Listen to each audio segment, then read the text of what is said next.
Good morning এই জন্যই বলছি কারণ এখন আমরা আছি সকালবেলা ডালখোলাতে। তোমাদেরকে রাস্তাটা দেখাবো, আর হঠাৎ ডালখোলাতে কেন সেটা জানতে হলে তো বড় ব্লগ দেখতেই হবে, অবশ্যই তোমাদের সাথে শেয়ার করবো। তবে এই জায়গাটা শেয়ার করি, দেখো কি সুন্দর। এখানে আমরা এখন ব্রেকফাস্ট করছি, এই দেখো একদম রাস্তার উপরে। এই ধাবার নাম হচ্ছে অক্টোপাস ধাবা। এখানে আমরা ব্রেকফাস্টের জন্য চলে এসেছি। আর চলো তোমাদেরকে একটু ছোট্ট করে দেখাই পুরো জায়গাটা ঘুরে। ওই যে ছেলে এখনো পর্যন্ত ব্রেকফাস্ট দেয়নি আমাদেরকে, আমরা যাচ্ছি কোথায় সেটা তোমরা জানতে পারবে, একটু ওয়েট করতে হবে তার জন্য। তবে এখন তোমাদেরকে পুরো জায়গাটা দেখে, দেখো কি সুন্দর জায়গাটা, চারিদিকটা খুবই সুন্দর।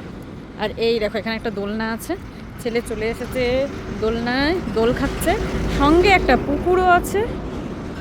এর গন্তব্য অবশ্যই তোমাদের সাথে শেয়ার করবো। ততক্ষণের জন্য সকলেই সুস্থ থেকো, ভালো থেকো, আর অবশ্যই সঙ্গে